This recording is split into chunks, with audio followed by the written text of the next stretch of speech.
Homme victorieux, femme victorieuse, bonjour à toi et bienvenue sur la chaîne La Femme Victorieuse. Aujourd'hui, je te propose le thème suivant. Comment obtenir une réponse à tes prières? Donc, je vais répondre à cette question. Alors, il y a très longtemps, je priais et je ne voyais pas les réponses à mes prières. Et écoute, tu me connais, je t'ai dit les choses, hein. Mais disons les choses, parlons, d'accord. Euh, alors, pendant longtemps, je priais, et je prie, je ne vois que j'entends pas les réponses de Dieu, d'accord. J'entends pas les réponses de Dieu, ma vie ne change pas, les mêmes souffrances, les mêmes problèmes, encore la peine dans ma vie et tout. Et j'étais aussi à un moment désespérée, hein. J'allais prier, hein. Quand j'étais en Martinique, quand j'étais en vacances en Martinique. C'était plutôt quand j'étais en vacances, pas quand j'y habitais, c'est quand j'étais en vacances. Je passais du temps à Shellshare, comment on appelle ça? Euh, c'est à Shellshare à Terreville, il y a... j'ai oublié c'est quoi le nom en fait, ça fait tellement longtemps, ça fait 3 ans que je suis pas rentrée en Martinique, tu comprends? Mais je crois que c'est les moines là, c'est en haut de Terreville, d'accord? Il y a une église là. Et en fait, ce qui est bien dans cette église là, c'est que le matin, il n'y a personne. L'église, elle est ouverte. Et il y a pas beaucoup de personnes. Et quand tu y vas pour prier, il y a des messes parfois. Moi, j'allais pas pour les messes, j'y allais juste pour pouvoir me retrouver en paix avec Dieu. Parce que à la cathédrale à Fort-de-France, il y a beaucoup plus de personnes. Et bon, il faut toujours trouver une place pour se garer à Fort-de-France et tout. Des fois, c'est compliqué quand tu veux pas payer hein, les places. Tu sais déjà. Mais à Terreville, là, sur le monde là, bon, tu as toujours des places et tout, et il n'y a pas beaucoup de personnes. Donc tu peux avoir vraiment ton intimité avec le Seigneur et lui parler et tout. Et il y a un moment, ben, j'y allais, mais j'étais dans les pleurs. Hein. Je me mettais à genoux, j'étais en train de pleurer et tout, je dis Seigneur, machin, tu vois. Et c'est difficile quand on prie, on va vers Dieu, on prie pour les mêmes choses chaque année et tout, toujours pas de réponse. Et puis aussi quand tu entends que d'autres personnes entendent le Seigneur et tout, tu te poses des questions. Tu dis, est-ce que le Seigneur a des préférés? Non, on se pose la question. Seigneur, est-ce que tu as des préférés? Il y a des préférences ici. Donc voilà. Non, mais tu te poses la question. Soyons honnêtes, des fois on se pose la question. Même quand tu vois qu'il y a des personnes qui avancent plus vite dans leur vie, tu te poses la question, mais est-ce que tu as des préférences, Seigneur? D'accord? Donc ce sont des questions normales, en fait. Alors donc moi, comme je te disais, j'ai le temps de pleurer et tout. Mais ce qu'il faut savoir, c'est que je ne connaissais pas finalement les principes pour pouvoir recevoir, tu vois, la réponse à mes prières. C'est-à-dire que j'allais prier, mais c'était mes émotions qui parlaient. C'est-à-dire les émotions, j'en ai marre. Les émotions, je suis encore dans la souffrance. Les émotions, c'est comme si tu supplies le Seigneur, s'il te plaît, fais quelque chose dans ma vie, j'en peux plus. Tu vois, tu arrives, mais tu es dans la supplication. Tu es dans le... C'est vraiment les émotions qui prennent le dessus. Tu es paralysé parfois par la peur, l'anxiété, les doutes. Tu vois, tu viens pas en fait devant Dieu en connaissant ton identité. Je suis l'enfant de Dieu. Je suis une personne juste. J'ai choisi de donner ma vie à Dieu. D'accord? Donc, on va voir ça ensemble. Hein. Je crois que j'ai 5 points. Non, mais je te le dis, c'est la vérité, hein, j'en pouvais plus. Et à un moment, j'ai dit à Dieu, tu sais quoi, ça fait un moment que je prie, je vois pas les réponses là. Eh bien, on va prier seulement pour pouvoir te louer. Merci pour tout ce que tu fais, je suis en vie. Et c'est tout, parce que je dis, ça sert à rien, je prie. Plus il qu'à prier, mais on va pas qu'à rien. D'accord? Et je connaissais pas aussi les principes de la prière, les principes de la graine que tu plantes en priant. Et que le Seigneur agit avec le temps. Moi, je pensais qu'une fois que je prie, demain, tout change, hein. Baguette magique, tchoum tchoum tchoum. Ma vie change complètement, tu comprends, mais c'est pas comme ça. Donc, alors, tout d'abord, ce qu'il faut savoir, notre premier point, c'est qu'il faut lire la Bible régulièrement, d'accord? Pourquoi on lit la Bible régulièrement? C'est pour acquérir de la connaissance. C'est-à-dire que tu peux recommencer une page par jour, un chapitre par jour. Tu peux acheter, il y a des Bibles commentées, ça peut t'aider pour comprendre la Bible, parce que des fois la Bible c'est du charabia, ça dépend de quelle traduction tu utilises. Moi en général j'utilise la Bible du Semeur, mais je dois te dire quelque chose, je vais être honnête avec toi, c'est parce que je parle anglais que je comprends mieux la Bible. Non, je vais être honnête avec toi. Si tu prends la version NIV, je crois que c'est New International, oui c'est New International Version, NIV, c'est tellement facile à comprendre en anglais, c'est comme si les mots sont simples, tu vois. Donc, quand tu commences c'est comme ça que j'ai commencé à comprendre la Bible, hein, parce que je parle anglais niveau bilingue et tout. Donc, j'ai commencé comme ça. Et ça que je peux aussi expliquer la Bible, c'est parce que je comprends la Bible en anglais. Donc, quand je vois en français, je sais très bien que je peux t'expliquer ça avec des mots simples, parce que je parle anglais tout simplement. Et en anglais, et les mots ne sont pas comme le français, parce que le français, il y a tellement de mots et tout.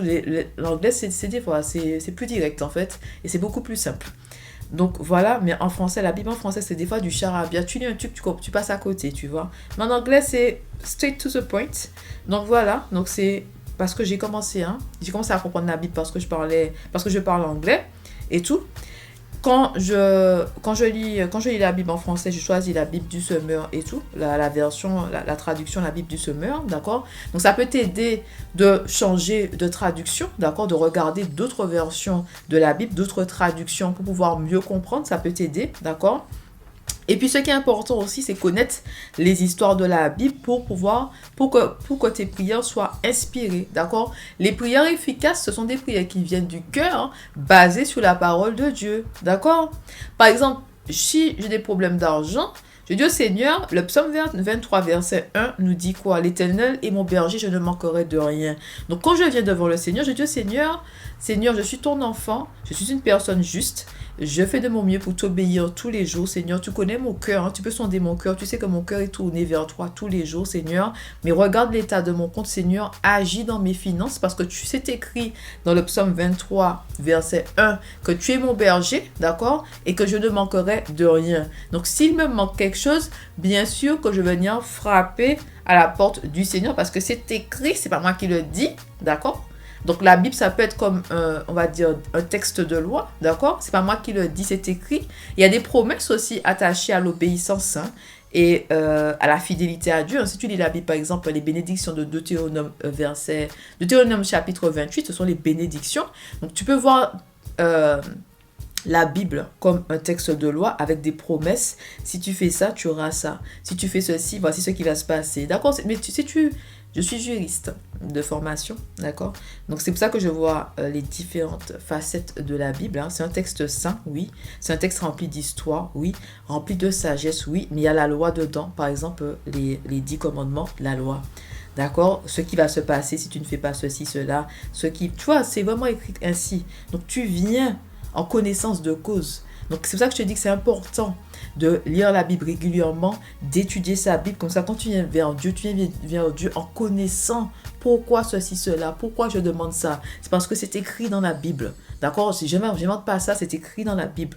D'accord? Si par exemple je demande au Seigneur, je veux avoir de la joie dans mon travail, c'est parce que c'est écrit dans la Bible aussi que c'est le Seigneur qui te donne de la joie dans ton labeur. C'est écrit dans la Bible, c'est pas moi qui dis ça. C'est écrit dans Proverbes. D'accord? Proverbe ou Ecclésiaste, je ne me rappelle plus. Je suis sûre que c'est Proverbe ou Ecclésiaste parce que c'est vraiment la sagesse. C'est écrit, le Seigneur nous donne de la joie dans notre labeur. Donc parce que je sais ça, je viens vers le Seigneur en connaissance de cause. Tu vois, il y a beaucoup de personnes, ils négligent l'étude de la Bible parce qu'ils se disent qu'ils peuvent faire ça. Sauf que quand tu fais ça, Satan vient dire des choses alors que tu ne sais pas. Quand Satan vient te tourmenter, tu ne peux pas répondre à Satan parce que tu ne connais pas la loi. Satan sait très bien que oui, tu es un enfant de Dieu, mais tu n'as aucune base biblique. Donc, il peut vraiment te manipuler comme une marionnette. Hein. Il va te manipuler comme une marionnette. Hein. Il va envoyer des esprits de peur sur toi, de doute, d'anxiété. Tu vas croire que ça vient de Dieu. Alors que c'est écrit dans la Bible, hein, que je ne t'ai pas donné un esprit de peur, mais un esprit d'amour, de force et de sagesse. D'accord? La peur ne vient pas de Dieu. Ok? Mais toi, comme tu ne sais pas ça, tu dis, mais c'est le Seigneur, tu vois? Donc, il faut vraiment acquérir de la connaissance biblique pour pouvoir, quand tu entends la voix de l'ennemi, tu sais que c'est pas Dieu parce que c'est contraire à ce que Dieu a mis dans la Bible. Tu connais les histoires bibliques, donc même si tu connais pas le verset en particulier, mais tu sais, non, tu dis dans Job, voici ce qui s'est passé, voici ce que Dieu a dit à Job. Donc, tu as des références. Donc, comme si à force, la Bible devient en fait une forteresse parce que tu vas pas tomber comme ça. D'accord? Donc, quand tu pries, tu vas prier, tu vas prendre l'épée de la parole de Dieu. Je crois que c'est Éphésiens chapitre 6 ou chapitre 5, je ne me rappelle plus. Mais tu prends l'épée de la parole. Tu entends, l'ennemi te dit un truc, tu réponds, tu dis, je prends l'épée de la parole de Dieu et je mets l'ennemi à sa place, d'accord? Donc, tu vois, ça te sert beaucoup de connaître la Bible. Mais c'est une décision de prendre du temps tous les jours pour étudier sa Bible. Moi, je ne peux pas faire ça à ta place. Je peux te dire de le faire, mais je ne peux pas faire ça à ta place, d'accord? Donc, en petit 2, mémoriser certains passages bibliques. Donc, je t'ai cité le psaume 23, verset 1. Il y a Ésaïe chapitre 54, 17 que je répète assez souvent. C'est toute arme forgée contre moi est sans effet et que toute langue qui s'élève contre moi en jugement soit condamnée. D'accord? C'est vraiment quelque chose pour pouvoir annuler tout ce qui se fait dans le monde spirituel contre moi et toutes les paroles prononcées contre moi. D'accord? Donc, quand tu connais certains versets bibliques, tu peux les appliquer tout de suite dans ta vie. Tu peux les déclarer et tout à tout moment. Je peux tout faire grâce à Christ qui me fortifie. C'est dans Philippiens chapitre 4 verset 13. Ok? Tout concourt pour le bien de ceux qui l'aiment. Je crois que c'est Romains chapitre 8 verset 18. Le fruit de l'Esprit Saint, c'est dans Galates chapitre 5 verset 22 à verset 23. D'accord? Pour que le Seigneur te révèle ce qui est caché et enfoui dans les ténèbres, c'est Daniel chapitre 2 verset 20 à 22. Ok? D'accord? Les bénédictions des personnes justes, c'est le psaume 1 et le psaume 92, ainsi que Deutéronome chapitre 28, d'accord? Donc, tu vois, j'ai des références comme ça. Comme ça, dès qu'il y a quelque chose qui se passe dans ma vie, je proclame la parole de Dieu, d'accord? Et comme ça, quand tu as besoin de réponses à tes prières, tu te dis, par exemple, Seigneur, il s'est passé ceci, cela et tout, Seigneur, j'ai besoin d'une réponse parce que blablabla, bla, bla, bla. Tu vois, basé sur tel verset, basé sur ça, Seigneur, il est écrit que ceci, cela, Seigneur, donc je viens devant toi humblement parce que c'est écrit ça dans la parole. Là, c'est ta parole, Seigneur. Moi, je dis des fois ça au Seigneur, je dis c'est écrit, c'est pas moi, hein, Seigneur, c'est écrit, hein. Tu as mis ça dans la Bible, hein, c'est toi. Donc, tu comprends? Donc, voilà. Pourquoi en ce moment j'ai que les versets de bénédiction dans ma tête, comme quand il a dit à Abraham dans Genèse chapitre 12 verset 2, je crois, je ferai de toi une grande nation, je te bénirai, tu seras une source de bénédiction pour les autres. D'accord? J'ai que les versets de bénédiction en ce moment qui viennent dans ma tête. Donc voilà, tu comprends. Tu comprends. Donc, tu peux dire au Seigneur, Seigneur, tu as écrit ça, ça, ça. Quand tes enfants te suivent, Seigneur, on a droit à ça, Seigneur. Donc, je viens humblement devant toi, Seigneur, pour te demander que tu agisses, Seigneur, dans mes finances, pour que tu agisses dans ma vie. Tu vois? Donc, tu viens en connaissance de cause. D'accord? Même pour les femmes qui sont infertiles, il y a beaucoup... J'ai fait un article sur ça, j'ai fait des prières sur ça, basées sur les versets bibliques. Tu vois, il y a beaucoup de versets bibliques qui te disent que plusieurs femmes qui souffraient d'infertilité sont venues devant Dieu pour demander à Dieu, je veux un enfant. Elles ont dit à Dieu, je veux consacrer l'enfant à toi. Je veux te consacrer cet enfant, Seigneur. Tu vois? Et le Seigneur a répondu à leurs prières. Tu vois, donc tu viens pas sous le coup de l'émotion. Ça fait non que j'essaye ça fait non, j'en peux plus, Seigneur. Non, tu viens avec puissance, d'accord? Et avec la foi. Car c'est écrit, tu n'as pas inventé, ça sort de la Bible, d'accord? Tu laisses tes émotions de côté. Tu peux dire, Seigneur, j'ai très mal au cœur. Ça fait très longtemps que j'essaye d'avoir des enfants, Seigneur. J'ai mal au cœur, mais je viens vers toi humblement, car il est écrit.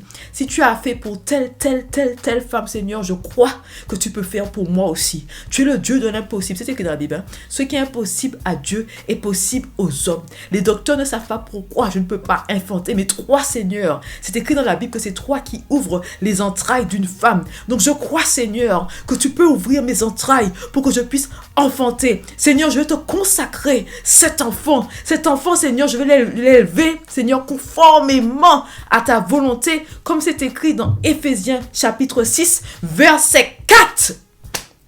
Tu vois? Non, mais je te dis, ça c'est écrit dans la Bible. Moi, je connais, d'accord? Je connais, je ne dis pas que je connais toute ma Bible par cœur. Hein? Je connais les versets bibliques. Donc, quand tu viens prier, oui, il y a les émotions, mais je viens prier en connaissant la loi, la Bible. Qu'est-ce qui est écrit? C'est écrit ça. Tu as fait ça pour telle femme, Seigneur, d'accord? Seigneur, je ne dis pas que je suis parfaite, Seigneur, mais je fais de mon mieux pour t'honorer et te glorifier tous les jours, d'accord? Je fais du bien autour de moi, Seigneur. Je viens humblement devant toi pour que tu puisses agir, d'accord? Tu peux même te baser sur Matthieu chapitre 7, verset 7. Demandez et on vous donnera, frappez et on vous ouvrira, d'accord? Ou cherchez, je crois, il y a chercher, vous trouverez, quelque chose comme ça. Tu comprends? Mais à ce moment-là, quand tu viens devant le Seigneur, tu es le Seigneur, tu dis au Seigneur, voilà, oui, je ressens ça, mais c'est aussi écrit dans la Bible, tu vois. Mais avant, ce que je faisais, c'est que je pleurais les émotions. Seigneur, s'il te plaît, ça fait mal, j'en ai marre. C'est quoi, c'est des prières qui montent pas haut, ça. Hein? C'est pas machin, tu vois. Et même quand, tu sais, je remarque aussi les louanges, louer le Seigneur, l'adoration, tu vois. Moi, des fois, quand j'ai besoin que les choses s'accélèrent, que j'ai dit au Seigneur, j'ai besoin d'une réponse vite, je dis au Seigneur, tu es le roi des rois, le Seigneur des seigneurs, tu es assis sur le trône et ton règne n'a pas de fin. Tu es l'alpha et l'oméga, le début et la fin, le premier et le dernier. Tu es le créateur du ciel et de la terre. Je suis ton enfant et je viens humblement devant toi. Je suis à genoux, hein, avec, bien sûr, hein, je dis, hein, quand je prie, hein, quand je prie le matin et le soir, j'attache mes cheveux, d'accord? Je couvre mes cheveux pour montrer au Seigneur que je suis humble. Je cache ma gloire pour que la gloire de Dieu envahisse, hein, la maison. Tu vois, là où je prie. Je te dis que je cache ma gloire, mes cheveux, pour que la gloire de Dieu envahisse, d'accord? Donc je me fais petite devant le Seigneur parce que c'est mon roi, d'accord? Et je prie avec puissance, basée sur des versets bibliques. Tout ce que je te dis là, c'est dans la Bible, c'est pas moi qui invente ça, d'accord? Tu comprends? Donc quand tu viens, que tu pries avec autorité, parce que tu connais ton identité en Christ, d'accord? Tu connais la parole de Dieu, bien sûr que tu vas recevoir une réponse, d'accord? Tu vas recevoir une réponse, bien sûr. Tu viens pas juste machin. Et tu vois ce qui se passe aussi, c'est que les gens ils prient, mais ils prient contre la volonté de Dieu. C'est écrit noir sur blanc que Dieu est contre tel truc, tel truc, tel truc. Tu viens pour demander à quelque chose à Dieu que Dieu a dit que ce genre de choses-là c'est abominable, d'accord? Non, c'est écrit, hein. Et c'est marqué, je ne sais pas dans quel verset, je crois que c'est dans Proverbe. C'est écrit dans Proverbe, il y a 7 choses détestables, ou 6 choses détestables et 7 choses abominables, quelque chose comme ça. Je ne me rappelle plus comment ils ont. Je vais mettre le verset pour toi, pour que tu puisses voir toi-même. Mais je dis quelque chose. Donc, tu viens pour demander des choses à Dieu alors que c'est contre sa volonté, d'accord? Ou bien tu viens pour demander à Dieu de bénir quelque chose qu'il n'a pas béni, c'est contre sa volonté. Il y a des plans, le Seigneur a un plan, d'accord? On a chacun notre destin. Donc, tu viens, quand tu pries en alignement avec la volonté de Dieu, d'accord? Mais bien sûr que tu vas recevoir les réponses. Tu peux entendre le Seigneur te dire oui, d'accord, ou non, encore, oui, mais pas maintenant. C'est-à-dire que je te prépare pour recevoir. Donc là, l'exemple que j'ai, j'ai demandé à Dieu que je voulais travailler comme coach de vie. Dieu m'a dit oui, sauf que quand j'ai prié, c'était 2016-2017, il m'a répondu en décembre 2022. Il m'a pas dit non, il m'a dit pas maintenant, tu n'es pas encore prête, Jessie, je te prépare. Il m'a pas dit ça le pire. Je lui ai dit papa, tu m'as pas dit ça. Il m'a pas dit je te prépare.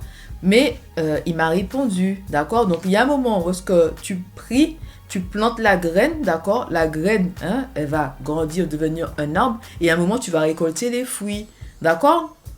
D'accord? Tu me comprends? Mais c'est vrai que des fois, on prie, on se dit que demain, ma situation change. Non, tu pries et ensuite, la graine est plantée. Et ensuite, avec le Seigneur te prépare pour recevoir ce que tu as demandé. Mais il y a une préparation, d'accord?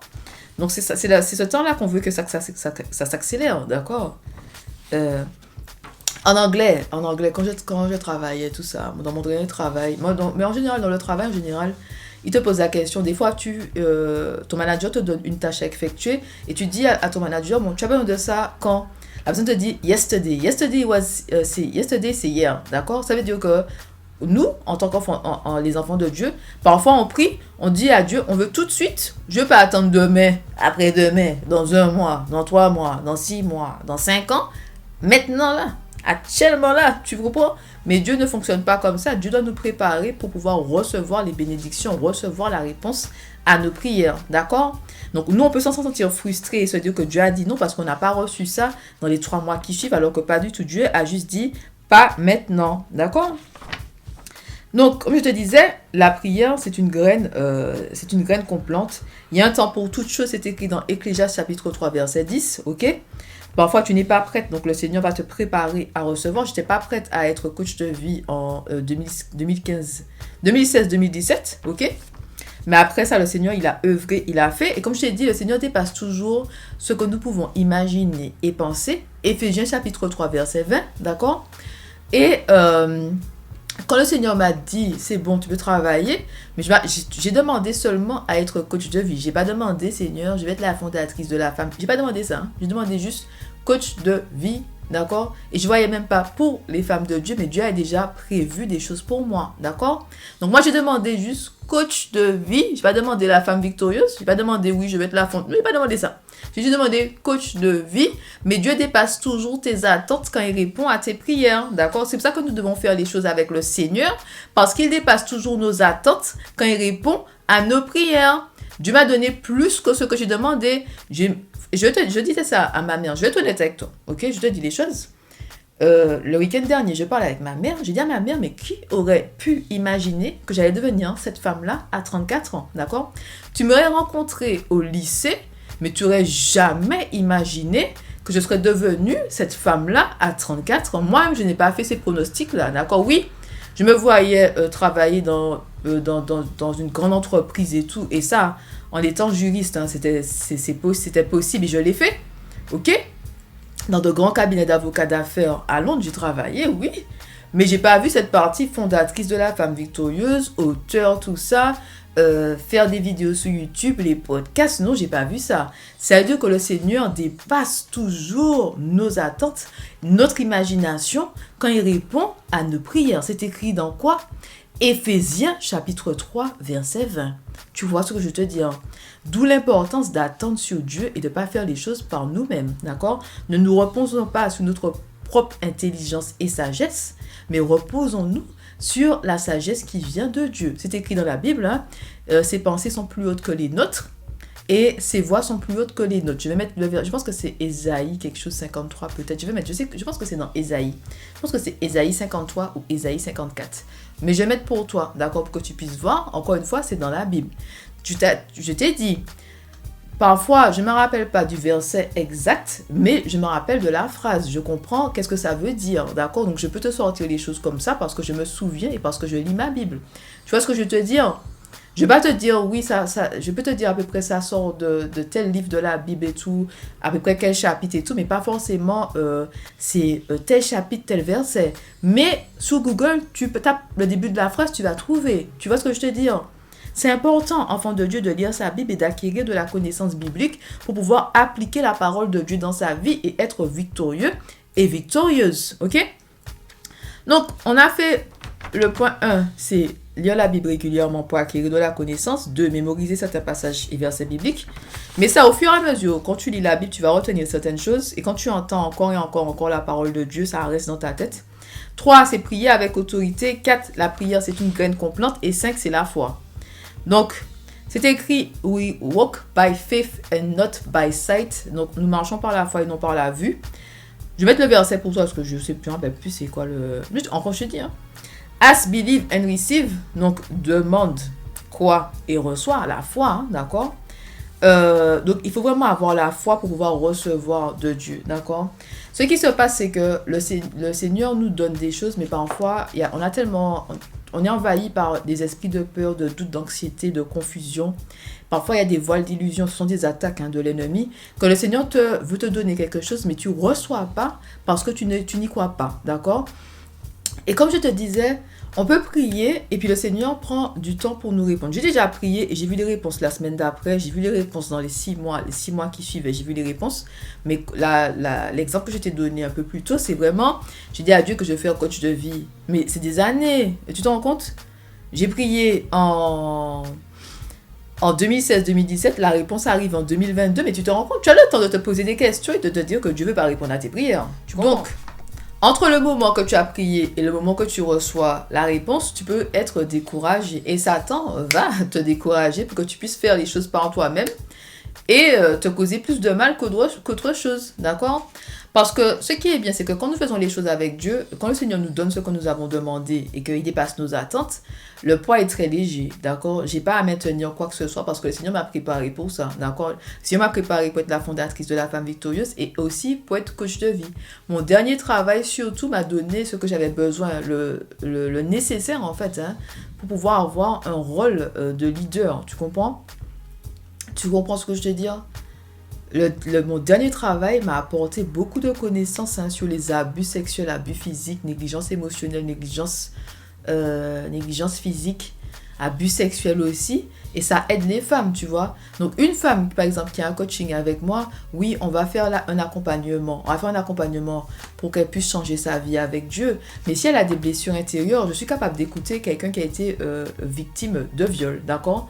Avant, je ne pouvais pas faire ça. Avant, ça m'aurait perturbé tellement que j'allais pleurer après. Mais parce que pendant 4 ans, j'ai travaillé dans ça, j'ai lu tellement de rapports de police et les témoignages des victimes.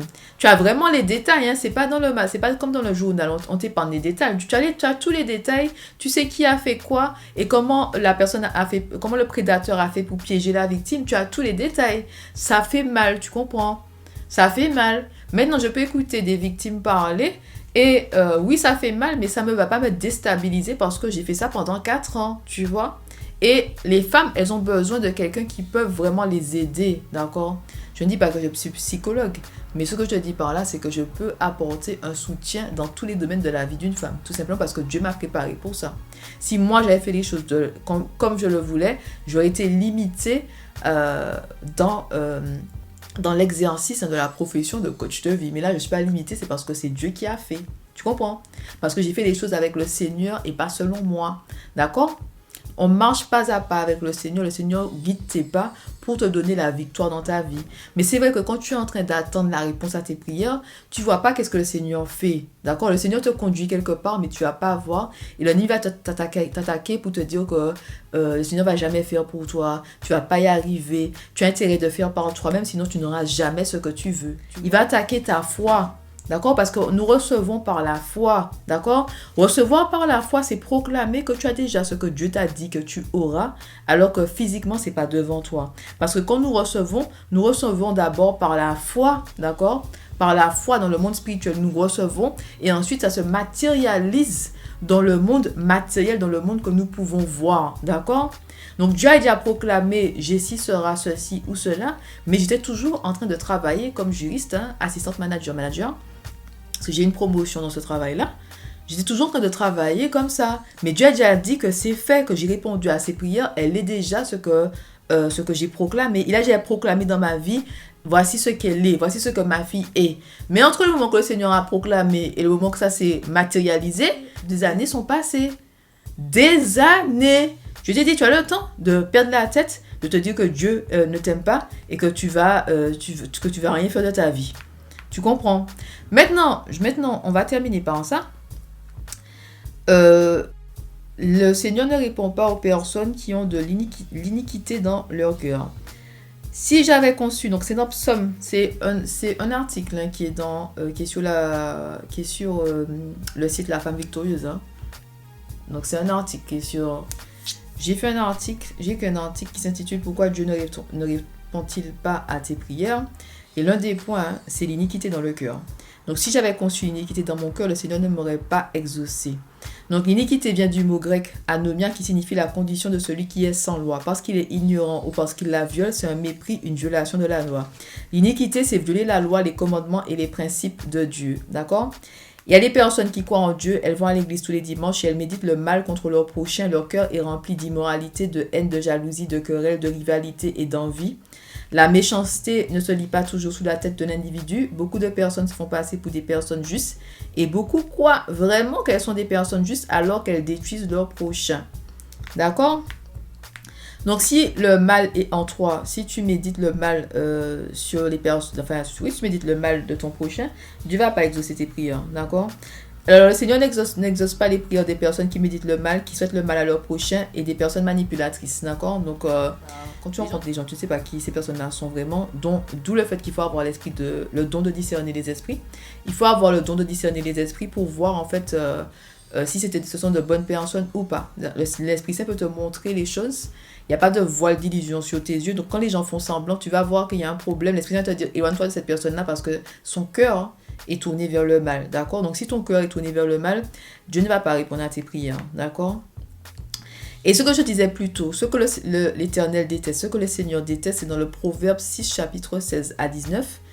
Il y a 6 choses que l'Éternel déteste et même 7 qui lui sont en horreur. Les yeux qui regardent les autres de haut, donc ça c'est les regards hautains. La langue qui répand les mensonges, d'accord? Donc tu mens sous ton prochain.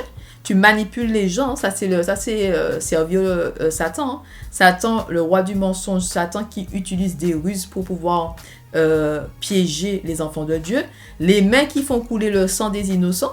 D'accord? Le cœur qui médite des projets coupables. Donc, je dis vouloir le mal à son prochain. Les pieds qui se hâtent de courir vers le mal. Le faux témoin qui dit des mensonges et l'homme qui sème la discorde entre des frères. Tu comprends? Dieu n'aime pas les personnes querelleuses. D'accord? Le Seigneur veut que nous sommes ses enfants, nous devons répondre la paix. Je ne te dis pas que tu n'auras pas de problème et que s'il y a quelqu'un qui te dit quelque chose, de rester là et de ne pas répondre, d'accord? Mais avec l'Esprit Saint, il va te dire quand est-ce que tu dois parler et quand est-ce que tu dois te taire, d'accord? J'ai déjà eu des problèmes et je n'ai pas répondu parce que l'Esprit Saint m'a dit ferme ta bouche. Mais j'ai dit, si l'Esprit Saint ne me dit pas de fermer ma bouche, je vais te remettre à ta place. Oui. Enfants de Dieu, nous sommes des enfants de Dieu. D'accord? Nous devons faire les choses guidées par l'Esprit Saint. D'accord? Être un enfant de Dieu, c'est pas la serpillière des autres. D'accord? Moi, je dis quelque chose. Si j'ai un problème et que l'Esprit Saint me dit ferme ta bouche, je vais fermer ma bouche. Je vais contrôler mon visage, puisque je suis antillaise. Je vais contrôler mon visage et je vais fermer ma bouche. Par contre, si Dieu me dit que je peux répondre, je vais te répondre avec amour, tendresse et fermeté, comme j'aime le dire. D'accord? Non, c'est important parce que c'est écrit dans la Bible certaines choses et tu peux croire que parce que c'est écrit ceci que Dieu veut que nous soyons des serpillères, nous sommes pas la serpillière des gens, d'accord? Moi, comment dire ça? Je cultive la paix, mais par contre, il y a des choses que, écoute, si Esprit Saint me dit je peux parler et tout, je vais parler. Si Esprit Saint me dit ferme ta bouche ici, je vais fermer ma bouche, d'accord? Si l'Esprit Saint me dit parle et il me dit à un moment ferme ta bouche, je vais parler et quand il me dit ferme ta bouche, je vais fermer ma bouche, d'accord? Je fais tout guidé par l'Esprit Saint. Mais je suis la serpillière de personne. Ne me regarde pas là, je souris pour toi, je rigole, blablabla. Bla bla. Je suis la serpillière de personne. Oui, je sers les enfants de Dieu, mais je sais c'est quoi. Je connais la différence entre servir quelqu'un, servir les enfants de Dieu, servir Dieu et être la serpillière d'eux, d'accord? Il y a un moment, quand il y a un manque de respect, je sais, je vais me défendre, d'accord? À moins que Esprit Saint dit ferme ta bouche, je ferme ma bouche. Si Esprit Saint dit ferme ta bouche, ma bouche sera fermée. Si Esprit Saint me dit tu peux parler, je vais parler. Si Esprit Saint dit parle, mais tais-toi après ça, je vais me taire après ça, d'accord? Mais je suis toujours prête, tout simplement. Donc voilà. Donc j'espère que tu as appris beaucoup de choses. Enfant de Dieu, ne sois pas choqué, je te dis quelque chose. Moi je souris pour tout le monde, je dis bonjour à tout le monde et tout, mais fais attention parce que voilà. Donc voilà. Non, il faut apprendre à faire ça. Hein. Je parle toujours avec amour et tendresse et fermeté. Donc non, il faut apprendre parce que sinon tu vas te laisser marcher sous les pieds. Tu vas croire que c'est la volonté de Dieu que tu sois la serpillière des gens, que les gens te manipulent, les gens abusent de toi. Tu vas te dire, c'est pour Dieu que je fais ça. Dieu t'appelle pas à être la serpillière des gens. Non, Dieu ne t'appelle pas à être la serpillière des gens, d'accord? Il y a des limites quand même, ok? Oui, on aide les gens, mais pas dans l'abus, d'accord? Si Dieu te dit de faire un truc, tu fais. Quand Dieu te dit faut arrêter, faut arrêter. D'où le fait qu'il faut marcher avec l'Esprit Saint pour ne pas se faire avoir. Parce que, encore une fois, l'ennemi se déguise en ange de lumière. L'ennemi utilise les ruses. C'est écrit dans quoi? Dans Éphésiens chapitre... c'est écrit en fait, je crois, est-ce que c'est Éphésiens chapitre 6, verset 5, quelque chose comme ça. Je vais mettre ça pour toi, mais c'est marqué les ruses du diable. C'est marqué que Satan est le père du mensonge, d'accord? C'est écrit que le voleur vient pour tuer, voler et détruire. Qui essaie de te détruire? C'est Satan, d'accord? Il y a des personnes qui vont imiter les tactiques de l'ennemi pour te faire du mal. Et toi, tu peux te dire que, oh, mais non, cette personne-là est bien. Elle sait très bien ce qu'elle est en train de faire. Elle est en train de te manipuler. Donc, tu as intérêt à avoir l'Esprit Saint pour bien voir les choses, ne pas avoir de voile d'illusion et pouvoir agir en conséquence guidé par l'Esprit Saint, tout simplement. Ça, je te dis que je parle toujours avec amour, tendresse et fermeté, tout simplement. Je suis la serpillière de personne. Je suis gentille, oui, une personne juste, je fais du bien, j'aime bénir mon prochain et être là. Mais encore une fois, je suis la serpillière de personne. Voilà. Il y a une différence entre servir son prochain et être abusé, manipulé par son prochain. Voilà. Bon, mais c'est tout pour aujourd'hui. Je te remercie beaucoup de m'avoir suivi jusqu'à la fin et on se voit bientôt. Allez, bye bye!